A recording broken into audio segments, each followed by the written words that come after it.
I remember when I met you wanted to be a bricklayer. Really? Seriously? Honestly, I probably did, yeah. Trying to be able to just build houses.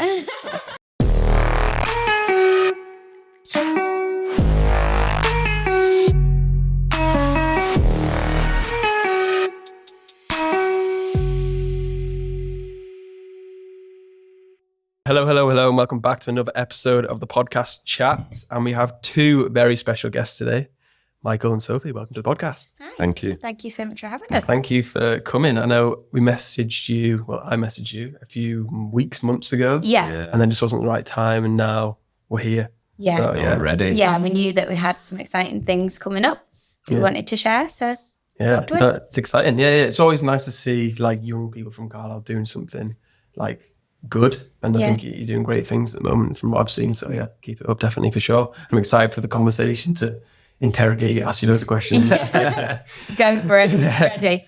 One thing I haven't actually prepped you for is how would you introduce yourself for the first time if you were like meeting somebody, or in the back of the Uber for a taxi driver, someone said like, who are you and like what do you do, that kind of thing. We're from Carlisle, which is near Newcastle. Yeah. That's how it always. Yeah. Nobody knows where Carlisle is. No one knows. No. It's a difficult one, that, to be honest. Yeah, just say who we are. I've definitely had to prep myself to not be like, oh yeah, what do you do for? I'm in property. Like I always lead with that, and I need to remember, oh no, like I'm actually a person outside of work, because I think just all we do is work and we're so passionate about it, we love it. Like we just can't wait to share it. But yeah, that's genuinely how it leads. It And I does always end up kind of asking go them that what way they all do the for time, work. yeah. And yeah, nothing exciting, really, to be honest. Nice. So then let's go into the 3 facts that I gave you about 5 minutes to prepare for. Yeah, I know. interesting. That's my fault. So yeah, who wants to go first? Do you want to do the joint one first or one individually? You go. Yeah, So they're all kind of joint, really. They are but kind of joint, yeah. Oh, they all are joint. yeah, I think one thing that a lot of people don't know is that we've been together for nearly 10 years in January, since we were 14 and 15. Like, obviously our close friends say that, but when we tell people that, like, that's crazy. Yeah. Can I swear by that? Yeah. To share, sorry. That's fine. As long as you don't say like the C word every other word, that's fine. Yeah, it's something that doesn't happen often nowadays, does it? So I think a lot of people find it quite nice, quite impressive as well. Yeah. It just shows more about our character and, like... We don't do things by half. Yeah, exactly, yeah. We just put our all into everything that we do and, like, don't give up. It shows a lot about us. Definitely. Because I think these days, especially with social media, there's so many like options and distractions, Yeah. isn't there? Yeah. I know my mum and dad, they were together since they were like 16, 17. But these days, like I've only been with my girlfriend like 2 years. Yeah. So like that's nowhere near compared to you two. And there's always ups and downs, isn't it? So it shows you Yeah. can like work through the dips and then obviously enjoy the peaks. as well. 100%. Yeah. And I think when you're working together as well, it adds another layer to it, because it's like, where do you separate that relationship? But we are getting better at it, aren't we? Yeah. Like separating It the work helps that from life. we both have a common goal in all aspects of life. So I think I think that's helped us is we're not like doing our own thing for ourselves. We're like always working together towards this bigger vision, this bigger goal. So I think that's kind of helped us along the way. Well, that's probably kind of morphed itself all the time anyway. Just grown up together, haven't we, really? And just found what we wanted together. Yeah. I think that's quite cool because especially as you grow older, you can have like different interests or different goals, different visions, motivations. So even if I know one of my friends, he was with his girlfriend for 7 years. He's older than me, not older than you. And they both really nice people, but they've just been kind of like 1% away each year. And then when you just verge away, it's nothing you can do, but you two align it and growing together. I think that's so cool. Yeah. So, Yeah. A second fact. yeah. Oh, so... You're not going to say the boring one here? No. So another one, it's not really a fact, it's more of like a little story, but we, like when I think about it, it makes me happy. So we went traveling around South and Central America a couple of years ago, and we were in Peru for Christmas, and it was Christmas Eve, and all the locals come down from the little mountain villages and they didn't have a lot, and they could never afford to travel and do the markets. So they would make all these little gifts and things for the markets all year round, then sell them in the markets. And just sleep on the streets. So like, yeah, they didn't have any money to pay for a hotel or a B&B or a hostel or anything like that. Even transport back home. Just bring the family and blankets and stuff and just sleep on the for like 3 or 4 weeks. And it was freezing cold in Cusco. And there was this one night we were staying in a hostel and they'd put on like a Christmas dinner on the night before. And everyone, you know how it gets, everyone's having a few drinks, high altitude, everyone was a bit pissed. And the kitchen ended up taking ages bringing out all the food. So it got to like 9:30 at night, wasn't it? And everyone was well past the food. Yeah, they didn't bring the food. And I just was walking around and I saw all these big platefuls of food that everyone was leaving. And I was chucking them in the bin. I was like, hang on a minute. Like, I'm going to like have a box and I'll take mine out. And I saw on my table, I was like, no, like, we'll have a few and we'll take them out. So we just, our table, we took them out. Honestly, they were so grateful. Yeah. And it completely, like, one family sharing this one box and there was hundreds of them. And it just gave us, and then we ended up spending the full night. Christmas Eve doing it with the full restaurant, like just taking them. I was like, excuse me, can I rounded up the whole hostel and like just plating everyone's meal up. And then the whole hostel pretty much basically just was spending the whole Christmas Eve giving out these meals. And it was a massive, massive life lesson for us, wasn't it? Big eye open it. Because they were so happy and so grateful that they were sat there with the family eating that meal. And like, we are so privileged that we just thought, oh, it can go in the bin. Yeah.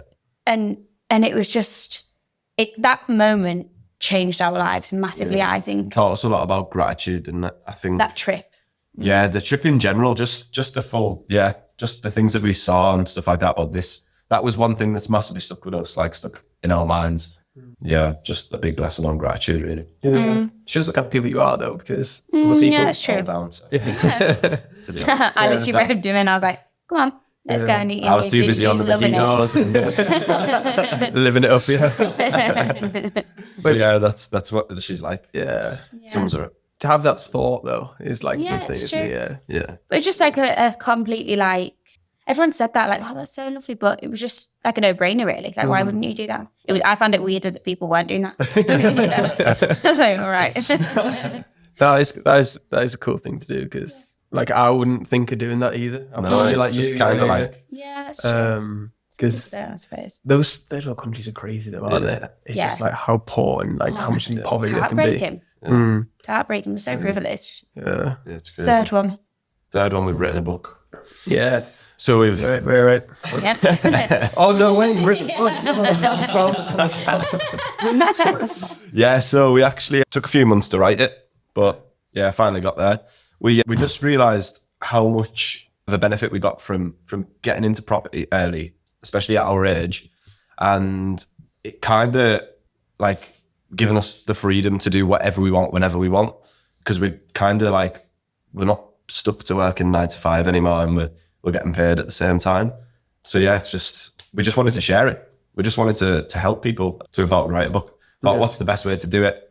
Podcasts, books, spread the word, and try and get to help people as much as we can. Mm-hmm. So what's included in the book then? If people that are, say, listen, can't see what you just said. Yeah. So it's called The 10 Keys to Freedom. So we kind of put together 10 steps or 10 things that we think is important when you're looking to get into property, that's going to help you to kind of reach that point where you've got the right kind of mindset and you've got the right information behind you, but then you also know like which strategy to take, which route to take.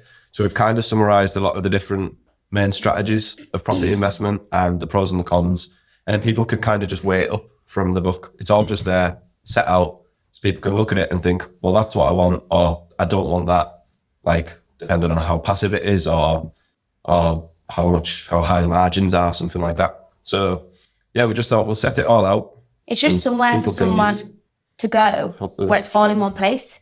Because you Google things, you get 10 different answers, and it's like, well, this is it kind of all put into one, and that's how we've kind of tried to do our socials the same, haven't we? Someone can just go, look, and try and find an answer that way. Yeah. Because these days, so much information out there, isn't it? And if you can package it together in a course, a training, or a book. Yeah. So much easier because people want that, don't they? They want that convenience. People are lazy, yourself included. I just want to know the answer and know it now from a trusted like source. Especially with social media, like TikTok, you've got your Instagram, you've got so much fake information out there, and so many people like pretending they've done stuff or just to try and sell something. But we just thought we need to tell stuff about our story and our experience. So you'll find that in the book we do talk a lot about our experience doing each thing, and I think that gives it more weight, and it helps people kind of see that they actually are speaking from what they've done, what they've experienced. So I think that's good, though, because you're not pretending to do anything or be anything that you're not. You're just saying, this is what I've done to get myself here. Yeah.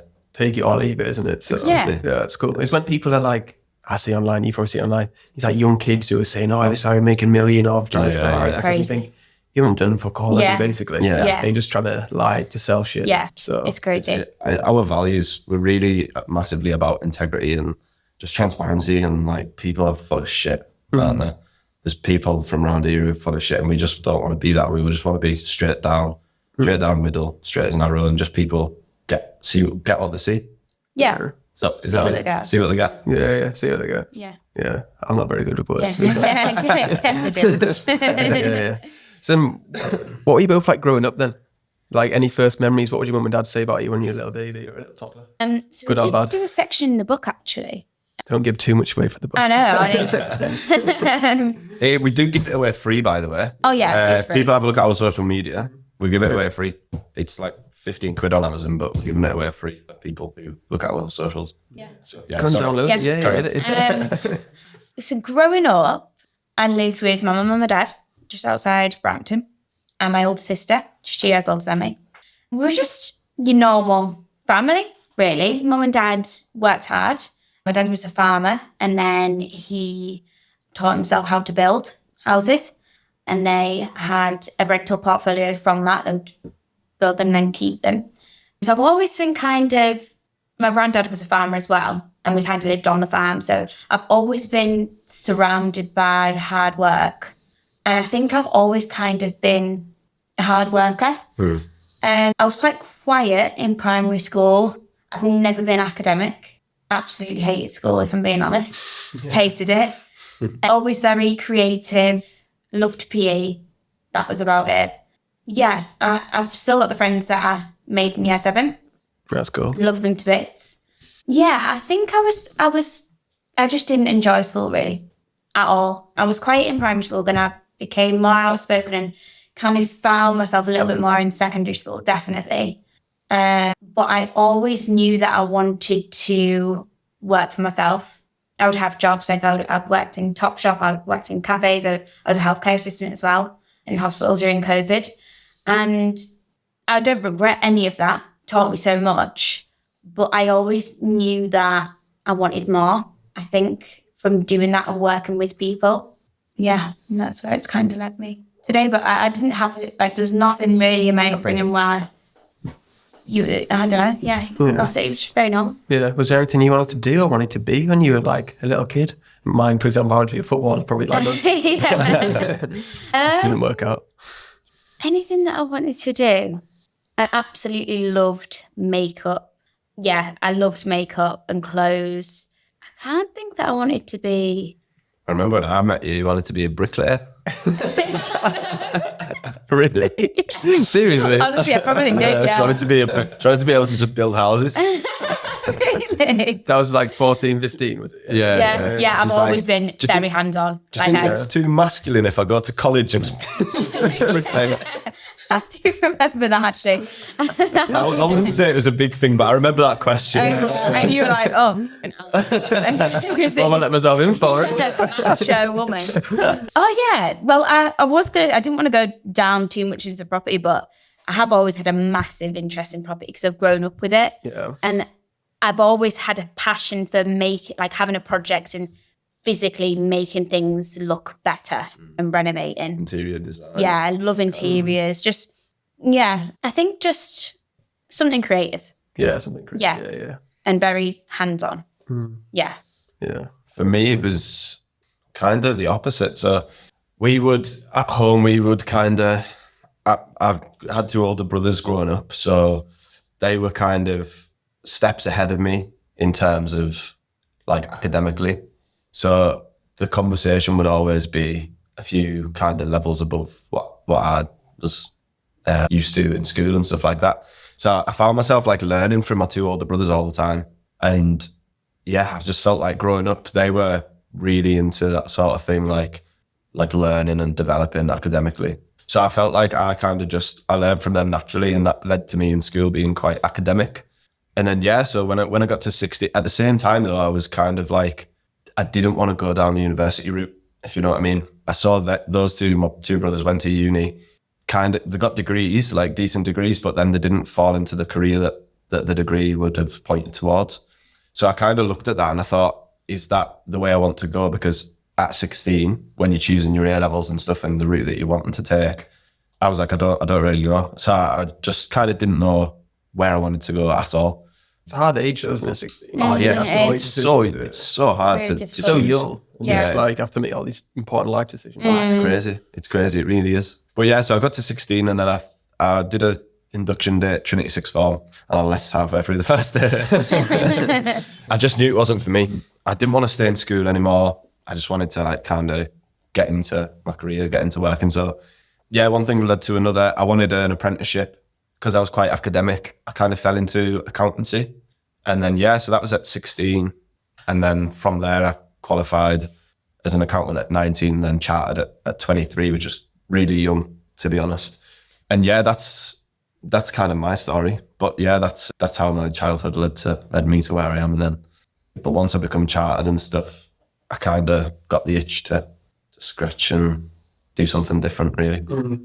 Did you always want to work for yourself? Like Sophie said, she'd always thought she could do her own thing. It wasn't something that I'd really considered. So when I was growing up, it was mainly like you go to work, you work your career till you're 65 and retire on your pension. Like that was the only route that was like kind of presented to me. My dad went self-employed for a bit, to be fair, but I didn't really have any people around me who were like, had their own business or entrepreneurs or anything like that. So it wasn't something I'd ever considered. However, when she said that she was looking to do that and stuff, it kind of like sparked something inside me. My older brother as well, he started doing his own YouTube stuff and he started working for himself, and then he managed to like travel and do it. So he lived in Korea for a year while he was working online, and that kind of planted a seed as well. Like things that he said to me planted a seed of like, yeah, maybe there's more to life than like working my 9 to 5 until I retire. And then, yeah, so I think it was kind of around the age of maybe 19, 20, something like that, when I decided that maybe I do want to like go out there and do something for myself and do something together. Yeah, it's kind of COVID time, to be fair. COVID gave people a lot of thinking time, didn't it? Really. 100%. Really what they want to do and that type of thing. I want to know, how did you two first meet then? Kind of just 3 minutes, wasn't it? Yeah. Kind of just 3 minutes. Snapchat. Oh, is it? Yeah. Yeah. They'll snap. Yeah, we kind of knew each other through friends. So you went to Morton, didn't you? And I went to William Howard. So we didn't go to school together or anything. We kind of just knew each other through friends. Mutuals. And then I was having a house party, and I was like, think I might invite him. Basically, she threw a party to get into that. Tactical. Well, yeah, and that was it. And then, 14 and 15.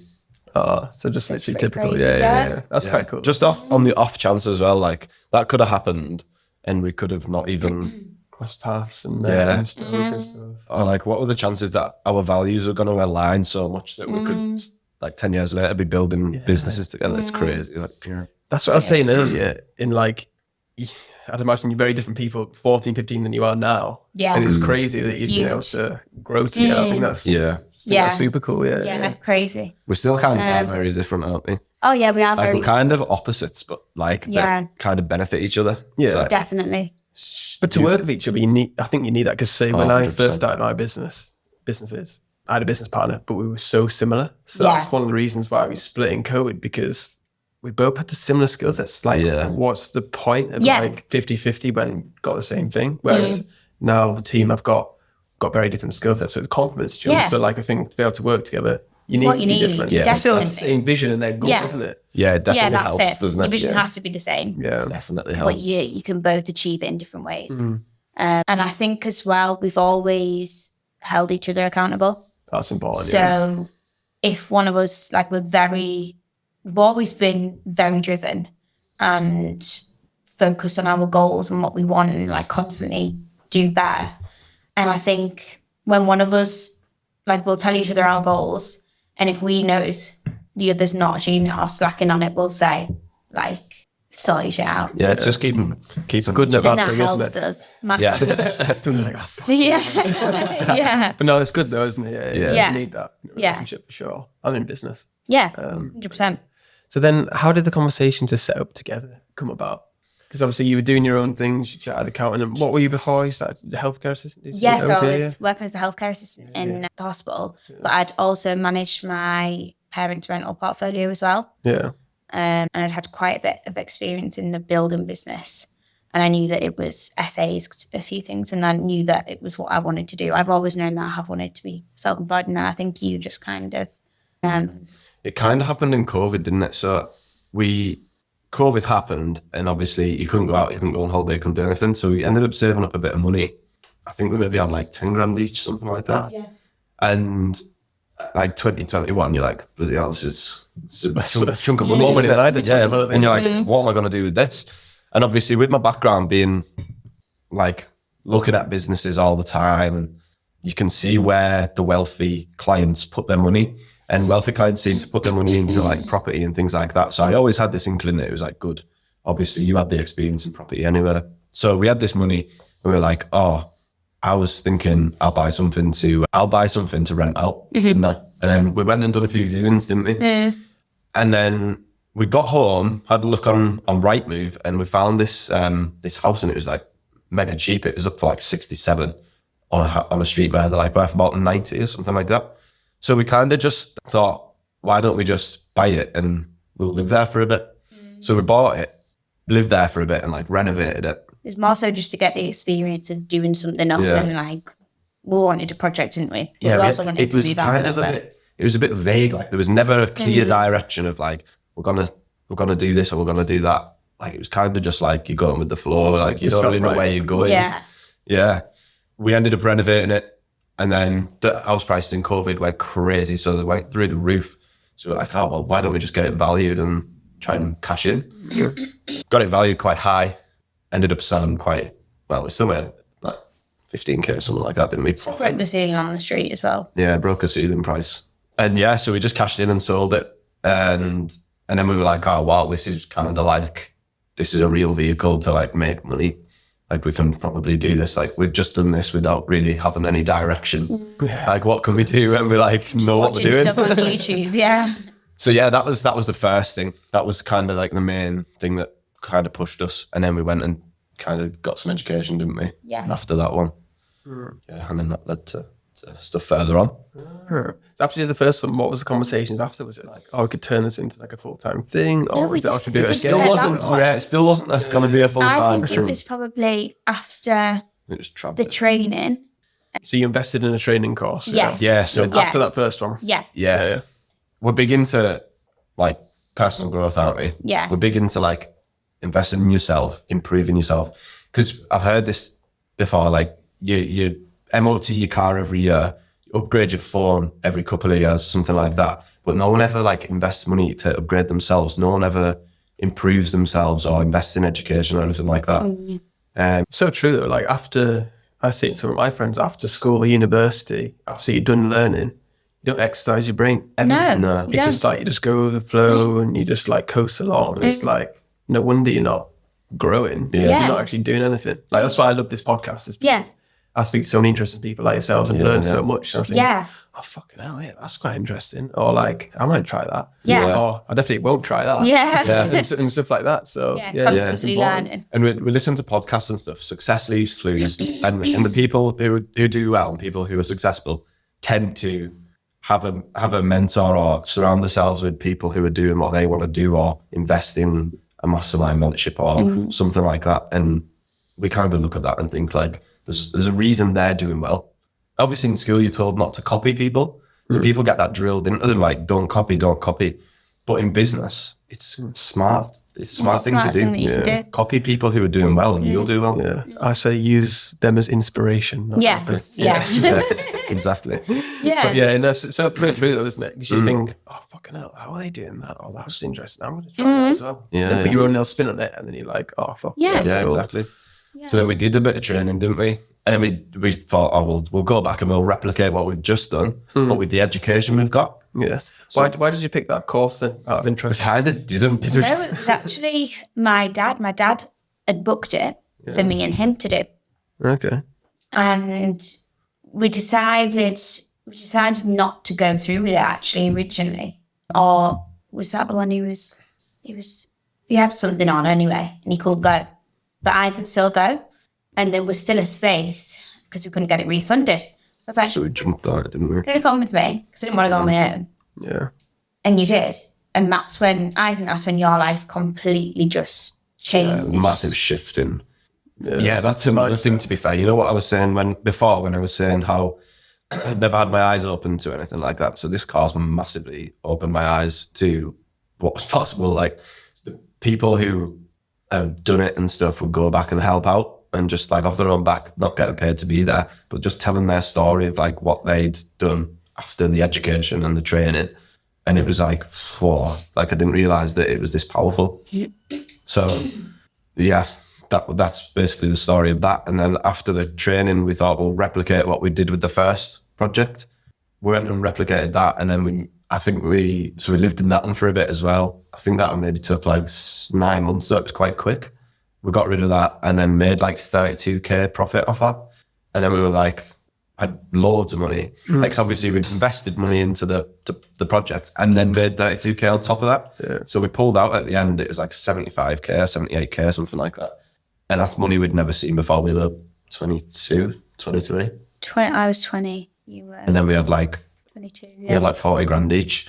So we're like, and we'd always had this dream to travel and see the world, and we still do. Like, it's something that's really important to us. So yeah, we made that money and we were like, oh, let's just go now while we've got a good pot and yeah, go and travel. So we went Latin America, end of 23, and came back in mid 24 and like hit 17 different countries, 16 countries. Yeah, saw some things, and that's when that happened in Graham. Yeah. It was amazing. But that trip definitely gave us time to just sit and reflect and just work out what we wanted from life. And then because that's the thing that the course does, it helps you goal set and understand your why and all this kind of thing. And that's what we definitely took away. We realised that we needed to find out why we were doing it and what our main goal was. So we decided that property was going to be the way we did it and that we would set up our company. And that's when we were thinking on like branding and our company values and all that. And that's when the kind of company really was formed. Hence the Latin influence in the name. Yeah. Yes, that's when it was solidified, wasn't it, really? Yeah. And we started putting things into place. Yeah, we had time to reflect. You get away from all the noise of like everyday life. You know what it's like. Yeah, you know what it's like. Distractions. We had no kind of responsibility, no kind of places to be or anything like that. You just had time to sit, reflect, think about what you wanted from life, think about where you're actually going. Because I think when you're here and you're in the day-to-day and you just work home, weekend, you do something, then you're back to work, then especially when you're in the cycle of the 9 to 5, because you're working 5 days and you've got 2 days to quickly do something, and then 5 days where you have to be set in that place. And I found myself not having any time to think about like, where am I actually going in life? Like step back and like look at the bigger picture. So when we were there, it was something that we really focused on doing, like growing as people and figuring out where we wanted to go. Mm-hmm. And that's when we had a good kind of time to reflect and see like longer term, where do we see ourselves going? And that's where we kind of saw ourselves heading, was a bit of, I don't think I'd completely decided to leave employment because obviously my career is quite... It's a good career, yeah. Yeah, like it's not something that should be sniffed at all. Like people probably look at me now and think, like, what is he doing? Why is he why has he taken that leap and left that career? But it just feels right, and I know it's right, and I've had the time to reflect on it, and we both have, and it's definitely the right thing to do. 100%. No opinions about it. You know, exactly. That's what I mean. You just got to do what's right for you. Yeah, definitely. 100%. It's only you living inside your brain. Yeah. So that's the thing. Yeah. And then, so you mentioned about thinking about your why. What is your why, do you think? Our why is probably our why for financial independence and financial freedom is just the inner peace it gives you. Things like, it's not like we're not materialistic in the slightest.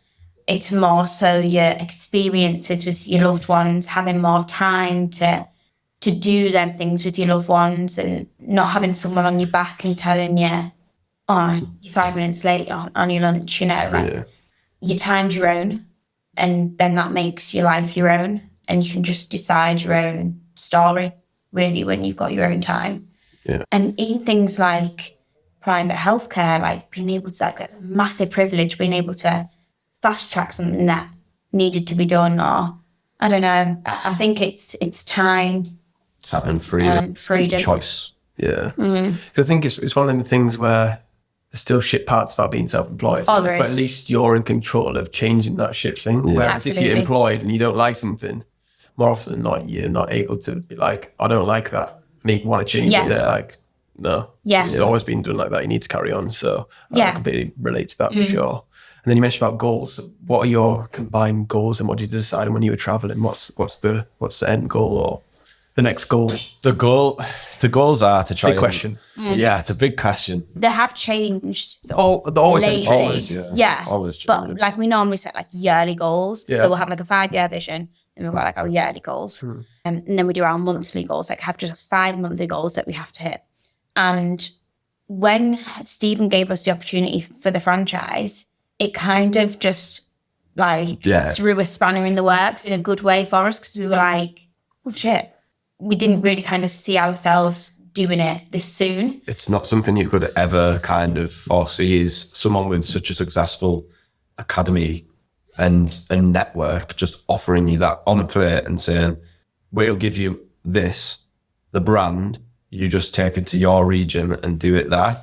So that kind of threw our goals up in the air. Like, we're like, haven't kind of revisited them in that sense of the academy and stuff like that. Because it's so fresh, we're just starting out with the academy. Yeah. But we're actually going away in January for like a goal setting, like 5 days, Tenerife, just where you fully reflect on the year that's been and the year ahead. Cool.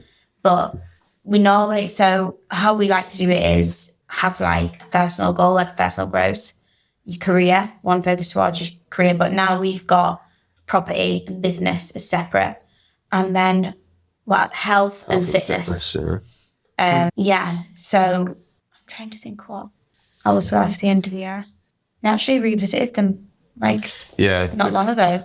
Lately, but we were like, they're quite specific though. I think longer term, the goal, our vision is to just kind of have enough passive income to be comfortable to support everything that we want to do and be able to travel whenever we want, go and do whatever we want, when we want, have the money and the time and the freedom to just be able to do that. And to be honest, so that's what we set when we were traveling. And to be honest, we're doing well. Like, we've been back 18 months or something now. I've left employment, and we've got time and freedom quite a lot, don't we? I think our new goals because we've always been very active in the original community, like the Property Investment Academy, Northeast, always been really active, like helping people in there and sharing our thought, like, you know, with the socials, we're constantly sharing our highs and the lows, not just the good parts. And we're just so passionate about helping others do the same. People that are feeling a bit stuck, want a bit more from life, or even just want a second source of income. We just have this, like, especially people from our area, we're like, come on, like, there's more that you can be doing. And we just want to show people what's possible, because if we hadn't put ourselves out there and done it, we wouldn't have known, like, how you can buy houses with no money. Things like that. It's like, it's crazy what we've been exposed to, and we just want to share that on a big scale, don't we? Yeah. definitely. That's a huge goal for next year. As we were saying before, like people, you get stuck in this rut and you don't know where you're going. And that's where we want to help. Like, we're lucky enough to have experienced everything that we've experienced in such a short space of time. Like we're still only really young. And if we can help people to kind of get the same kind of freedom for themselves and kind of get them away from being stuck in that cycle of being in that rut all the time, and just give people a bit more choice, a bit more time to spend with family and loved ones. And yeah, we just want to help people, don't we? That's the reason. Just why I think, that's the reason for taking on the new academy. Yeah, that's cool. That's cool. So then setting up Santo Mil as an official company, what was that like? What was the feeling like? It was really weird. Like a little bit imposter syndrome. I was like, I'm not a director. Actually not. It felt really weird. And I was like, very official. Yeah, it was so official. And it wasn't until we started like posting on socials and like people started recognizing us and stuff. And I was like, this is really weird. Like we are actually recognized now. So yeah, just strange, but it also felt really right. Yeah. Like completely. Yeah. And when did you make the decision to then leave your job? How long ago? No, it wasn't too long ago. I found myself kind of coasting in my job, in my employment. I can see that definitely for sure. Because when you've got another thing that's going well, you're thinking, that'd be nice to do that. And you're just like, oh, easy mode. Yeah. And I think like it's obviously a really like stressful profession, and there's a lot of commitment that you need to put into it. And I looked at like the thing that we were doing, the property stuff, and you get paid passively. So that's the thing that appealed. And then I would look at like the people who were further ahead of me on the road to where I was going with the accountancy stuff. And they would have less time the further on they got than I had. And time to me is the most valuable commodity in life because time's so limited. It's the only thing you don't get back. Exactly, yeah. I think money comes and goes. Yeah, you always get that back. Time, you'll never have as much time left in your life as you do right now. So it's massive. Time's massive for me. And I looked forward and I looked at where I was heading, and I had less time where I was heading in my job than I did if I took this route and went down the property side. So that was the main driver, was getting my time and getting a bit more freedom. So it was kind of, I think subconsciously, it had been that way for a while. I'd decided for a while, but I didn't want to accept it. I think because I'd worked so hard and committed so many years of my life to doing it and qualifying, I didn't want to accept that I was just gonna kind of let it go, if you know what I mean. Yeah. So it's hard. It was hard to do. But yeah, no, I'm happy that I did, because I feel like it's definitely the right thing to do. What was that date like when you handed in your notice? Did it take a while, like a few weeks ago you felt up? Mate, it took me ages, didn't it? It took me probably ages. Maybe not. I'm going to do it tomorrow. Yeah. I knew it was coming, but I just couldn't do it. I just couldn't bring myself to do it. And you loved the firm, like you'd stayed at the firm for since you were 16. Like, and it is a good thing to be involved in, like the things that you learn day to day, and like it's helping us massively in business, like the stuff that you're exposed to be honest, that's partly why we've probably went into property so much, because I've been able to see, like, from that level you can see all these different people, that bit of confidence in it. Who's making money, who's not making money, where are they putting their money, where are they not putting the money, things like that. And like one thing that stood out as well, I talk about it in the book, is when I'm looking at accounts and you're looking at fixed assets and things like that, you always depreciate assets, so because they lose value over time, whereas property is basically the only one where you'll revalue it upwards. So it just made sense. But yeah, it just felt right as well. It was just the right way. It was really funny though, because I did it out of nowhere. Yeah, I did it out of nowhere. I bet you were like, I wanted to do a big grand, like... Something must have happened in the day. I must have just thought, you know what, that's the straw that's broke the camel's back. I'm off. It was funny. It wasn't like a Friday or anything, was it? I was just like, it was a Tuesday. Yeah. I rang her and I said, guess what I've just done? Just handed me a notice in. She was like, what? I couldn't believe it. I didn't think you'd do it. And I was like, right, end the call with me, video yourself, video your feelings now, because then we can use it for socials. Yeah. Switched on.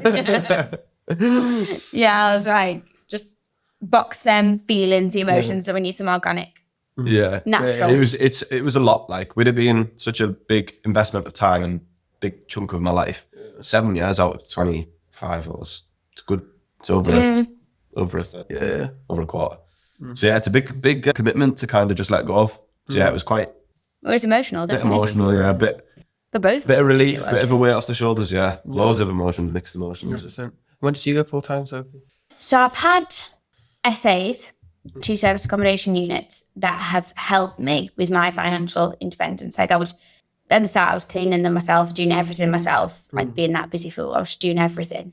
And then I got a job as a healthcare assistant during COVID at the hospital, and I still had them SAs.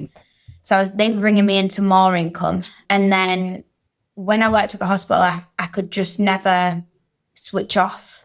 And I was just, I don't know, I think, yeah, I was getting too involved with like the patients and the problems, and I was going home crying all the time, wasn't I?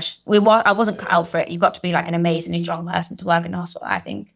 And when I left the hospital, I was like, right, I had a few jobs, I didn't like them, didn't like being told what to do. I knew that I wanted to work for myself, but I didn't really know how I was going to do it. So I decided to take on another serviced accommodation, and I would rent that and then rent out an Airbnb. And they kind of gave me quite a lot of financial independence. And then at that time, we also had another flip on the go, didn't we? So I was doing that on nights. And then I think it was probably more so after the training, because after the training, you didn't go straight back to work, did you? We were off work together at the same time. Like, we were both working in the company, getting it off the ground. And then this is when we just landed back from traveling, did some more training, like big long week of intensive. Yeah. And then I had a few weeks off, didn't I? And then I was going back to employment. Yeah. So I've always kind of worked inside my business, and then I kind of just merged the two together after the training. It kind of just morphed into our company. So basically when we got back from traveling. 2 years, but yeah, I've been working for myself for about 5 years. Yeah. Yeah. That's 19, cool. I got my first one, yeah. 19, yeah. So yeah. Isn't it? Yeah. I was determined. I was like, I'm fucking having it. Yeah. And what's it been like then the last couple of years then for you two, before the academy stuff came about recently? Hard work. Mega hard work. That'll be the bits people don't see behind social media. Right? No one sees it. And like, that's where we wanted the socials to kind of go. We wanted to share that it wasn't this big property investors, like, it's so glamorous. We've now got a HMO, we're a landlord. It's not that. It's really not glamorous. Like, you get a call about a block sink, and there's all these like issues that come with it, but it's so worth it. Mm-hmm. It's like, it's the biggest reward to see a project that you've put your all into. It's now someone's home, and they're living there, and it's like, it's their safe space.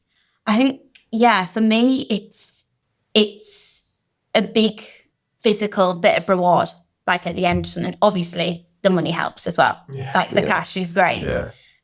But yeah, before the training, we were kind of the busy fools doing everything, like doing the tip runs, doing everything. And the training kind of taught us, like, no, your time is money, and you need to outsource where you can. The entrepreneur kind of thing, wasn't it? Teaching you how to work on the business rather than doing everything within the business kind of thing. Yeah. Now I've got people that manage and it's just fine, like, understanding, like, there's cleaners for the holiday lets, and there's like a cleaner for the HMO, and then there's how to maximize the margins using some different strategies, because obviously you used to do the cleans because you had to do the cleans. Yeah. Whereas now we've completely changed focus with the Airbnbs, they used to be to like holiday guests and stuff. Now we focus it on contractors who are like working locally. So, we've got like the link road and stuff like that. So we'll have contractors who are working on that. They'll stay in there for like 6 months or something like that. You've got the company who are paying for the Airbnb, not the individual. So it's reliable. You get the payments. They can house 2 people in one of them for much cheaper than they can pay for a hotel room. So they like it. The contractors like it because they've got a full house rather than just having a hotel room. So, and we can charge a good rate, and it's 100% occupancy. So the fact that we're maximising the occupancy there and gives us the margin, to be able to pay the cleaners or pay for so then you can spend your time getting another deal, and that's how it it's all about buying your time back, I think, all of it. So it's kind of, So we've had some massive learns, but the training's definitely helped us understand that our time is money. Is money. Yeah, time is definitely money, isn't it? I think when you're starting out, you don't realise that. No. Like, so you realise that early on, which things. Yeah. What makes memorable deals then, as well? Good or bad? I would probably say a good one for me, a memorable one for me was so we found a deal on Facebook Marketplace. Okay. Yeah, someone was selling it. It was on for 140. And we were like, oh, do you know what? Let's give them a message, see if they'd be open to negotiation, because we knew it was quite high for the standard and the condition it was in. Open to it. So we went and met them. They were a lovely couple, lovely family.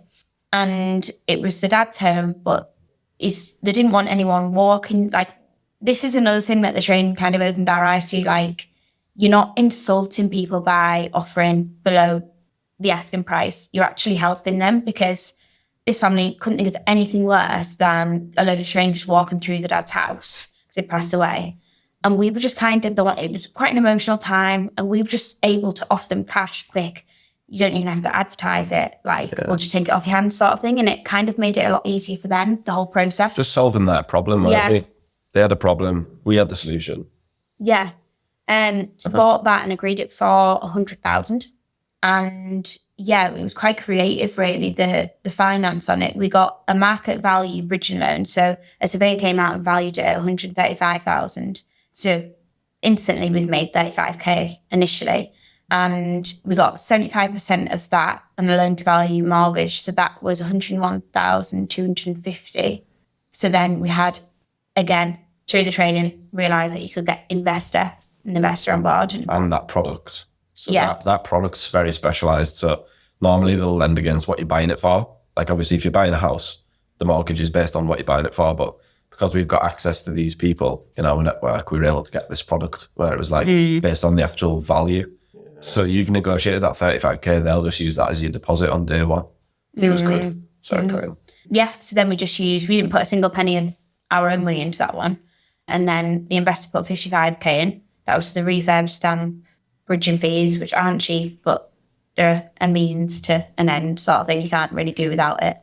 And then we put it on for 169 and it sold for 190. Oh, amazing. That's so good. And that was 12 weeks. It was 12 weeks refurb, and then all in all, from getting the keys to completion and getting the money, it was less than 6 months. It was 5 months and 2.5 weeks, something like that. So to be able to and make 30 odd grand in that time, it's crazy. So that was a really good one, using no money as well. None of our money, class. Yeah. And that's literally just because we've had our eyes open to what's possible and how to do it, basically. I think bad ones, we've not really had many terrible ones. We had a lot of learns on them. Yeah, I think the worst thing that's happened is probably the first project that we had, the one that we lived in it for a bit and then we sold it when the house prices went crazy. We sold it for 105, didn't we? But then a surveyor downvalued it to 95. 3 surveyors downvalued it to 95. So the buyer couldn't get the mortgage to buy it at 105. So we ended up just having to knock 10 grand off. Initially, we'd had it valued at 115. So we're like, we were... it was our first project. We were like, that means we're so rich. This is a big break. And then, when we got 20k, essentially from what the figure I had in my mind off, we were like, but then the money comes to the bank and you still see it. And it's a big learn. Don't go with the highest estate agent valuation. Do what right rather than... I think a lot of people, that's what people should be more aware of. Estate agents, they're also in business and don't always go with the highest valuation, because a lot of the times they are just trying to get your business and really they can't. Because if you've got three estate agents come to value your house, one says they'll get 200 and 2 others say they'll get 160. It's probably worth 160, but you're going to go, if you're selling it, you're going to go with the one who's telling you they can get 200. Yeah. And then what happens is they just sit on the market for ages and nobody buys. And they reduce drop the price, and then someone ends up buying it. Then someone thinks that it's reduced. Oh my God, there's something wrong with it. And it's just this big, it can be quite.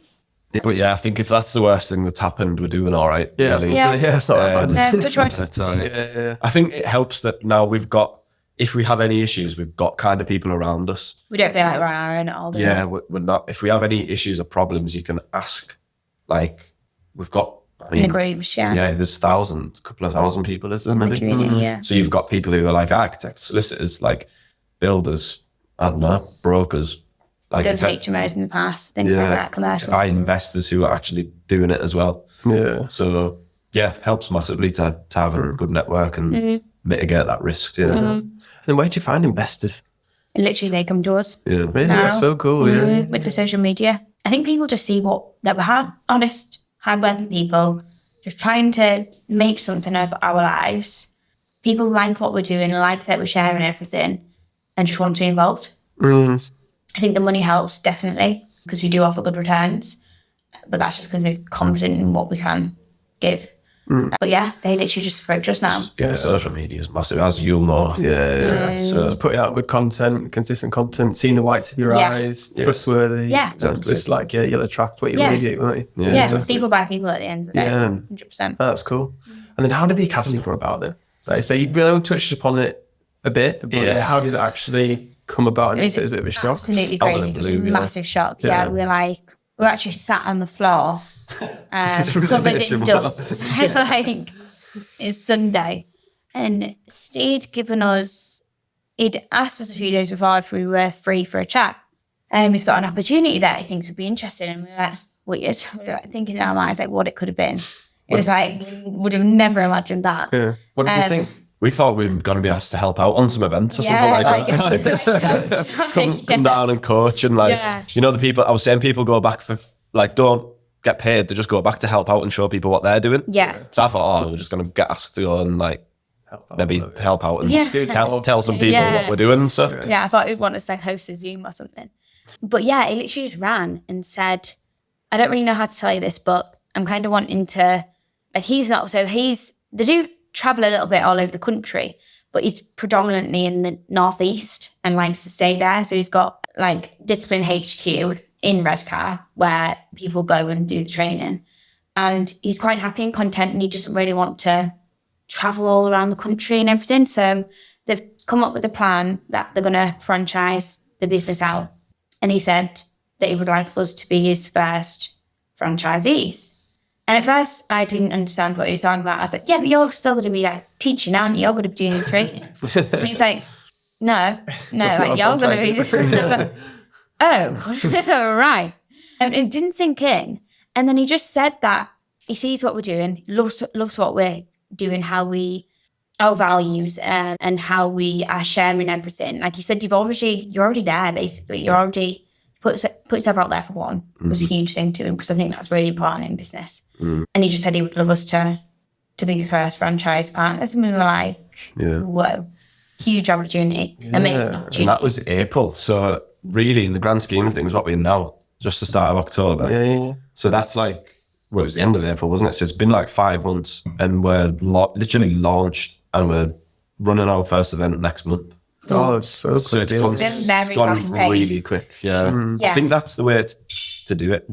It just needs to be, don't think about it, just do it. Yeah. Because we know what we're delivering. We've lived it, we've experienced it. Like, and I think we've got a lot to offer ourselves as well, like from experience. So obviously from like a tax perspective and setting up a business, and tax is a big thing in property. Like, you can be taxed heavily if you don't know what you're doing. So I think, the kind of insights that we can offer as well as what they already do offer, it's massive. And I'm looking forward to it. I mean, we're mega excited. Yeah. It was weird, actually. So after our training course, like our most intensive training course, I said on the way home, God, I can really see myself doing something like that. Maybe like more with women, like just helping women in business or helping people get into business or just minds helping people in their life. I could just, I would love to do something like that. Yeah. But the vision was like, maybe like 10, 15 years. It has to be in my 30s. I don't see myself doing it now. Yeah. And then we were just like reflecting on it. We were like, yeah. So it's like you attracted that from just putting that manifested that. Oh, yeah. And now we're here. Yeah. That's 18 months. Yeah. Yeah. So it's crazy, isn't it? Yeah. It's exciting. It's really exciting. We can't wait.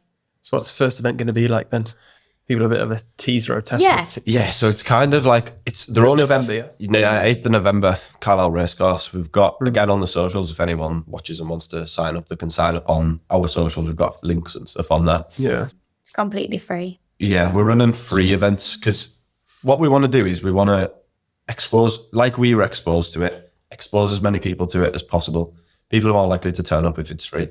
We'll go through the 4 hours long, so we can't cover loads of stuff, but we'll touch on a lot of the different parts. Well, we'll touch on all three. It covers 3 main models, the training. We'll touch on all 3 models and give as much info as we can. And we're also going to be asking people from the academy, so people who have been there and done it, a bit like us, people who are even further on in the journey, maybe they're like 5-6 years in, to come and speak and just share their experience. Because I think the best way to learn for me is doing. So like if you do something, you'll learn from doing it. We can't offer that to the people who are coming to the event, but the next best thing is that we can offer them to learn from people who have done it. So learn from our experience, learn from other people's experience, as well as getting the theoretical knowledge that we're going to put in the presentation as well. So that's what it's going to be. 4 hours. I think because like 4 hours is certain of time to give, like say, the fundamentals, but not long enough that people get bored or check out and that kind of thing. Because exactly. Yeah, if people expose themselves for the first time, that'll be a lot of information for them to consume, won't it? So and it's just putting yourself in that room with like-minded people that want to achieve the same thing. Like it's getting people out of the comfort zone, like not going to the places they do every Saturday. Just going, it's a space where everyone wants, that's what we love about it most. Everyone wants each other to succeed. Yeah. And there's no one there trying to catch you out. Everyone wants you to do well. Everyone wants you to achieve. And I think when people see that and are open to it, it's going to give people a lot of reassurance, probably. Yeah, reassurance, because we appreciate that we both did it together, but we know a lot of people that have done it on their own and it can be very difficult. But what the community can offer is that you're not alone. Like you run it with all of us together. I've never known anything like it, honestly. The positivity, like people just want to see each other succeed and they'll literally do anything to help each other out. Like I've never known, and that's a massive part of the values that are behind it. And it's a massive, like, probably compliment to Stephen Green, who set it all up, the founder, how his values are just like driven throughout the community and no compromise. So if you don't align with those values, or if you're trying to do something that misaligns you with the community, then you can go somewhere else. Yeah, just like having that positivity and the honesty, and just that is what makes it what it is. And it's why we are probably where we are, is because we've had the support, and why a lot of people get to where they get to, because it's priceless. Honestly, it's amazing, the community. Yeah, because I think that's the thing in business, though. It can be quite lonely. Like me for myself, because I'm by myself. I don't have that community. Yeah. Like, oh, what do you think I should do for this? What do you think I should do for that? I just have to think, oh, maybe I should do that. Maybe I should do that. Yeah. So like you say, people are thinking about getting into property and they've got like you two or all the people to ask questions if they're not sure. I think that's so invaluable. Yeah. You can't put money on that. No. 100%. No. It's amazing. And then obviously lots of women will be there and you'll be able to help them, which I think could be cool. That's what I'm like my biggest, because Stephen, he's got from an army background, so he attracts a lot of people from like ex-services. But I am so passionate, and I can't explain it. I literally buzz off it. I just want women to get into property because there's not enough. It's such a male-dominated industry, and I have faced my challenges in the industry that I've overcome, and I want to show people that you can do it. Like women, especially, you can do it. It's not actually as scary as you think. Like a lot of the time, these men are willing to work with you and want to help you succeed. And I think it also comes from a place of knowing what you're talking about and owning what you want and being quite firm with it. Because like I managed to, I think I was 21 at the time, I managed like a new build development and I kind of chucked it in the deep end with that one. And that came with lots of challenges. Like I didn't know what I was doing, but I just asked the trades. Like I found some good trades that I could work with. And I just asked them, I said, right guys, I actually don't really know what I'm talking about, but I'm desperate to learn. Please tell me why I'm doing this and why I'm doing that. And I would just go down with a notepad and pen and understand what they were doing and why they were doing it. And I'll go home on a night and research it. So I understood what I was talking about. And that's where our confidence grew because I just knew what I was talking about. I think when people, especially men, realize that you do know what you're talking about, they then respect you a lot more and they do listen to you. So I think it's just about believing in yourself, really, and putting yourself and taking action. Yeah. Doing it. Yeah. As you said there, you learn when you do. Yeah, definitely. Just get it done. Because everyone's got a good idea. Like I've got a million good ideas in my head, but I probably won't do any of them. But like if you actually do something, you'll figure it out along the way. And it's just like, So no, my girlfriend, she worked in like a solicitor's. And she left last year. She hated it. Yeah. And then she said, I want to be a Pilates instructor. She just did that. Unreal. And she's doing that now. And it's just like, decent. You did that. Nice. But like, say, you can do the course, like you're saying, you've done the course, but you still have to take action. 100%. And do it because lots of people probably invest in courses and shit. And they don't do anything. They said about manifesting. Believe in manifesting, but you still have to take action to put yourself in those positions 100%. to get the look or the manifestation, that kind of thing. So, 100% is huge. Yeah, for sure. Right. Last bit then. So what advice would you give yourselves, either individually or together, if you were starting out again? Is there anything you would say to yourself? One piece of advice? That's hard. Right. I'd say. I probably think mine would be stop caring so much about what people think about you. Yeah, that's a good one. Why would you say that? And it's your life. Because I think growing up, I did a lot for what I thought other people wanted me to do, when really I knew like I wasn't that happy doing it.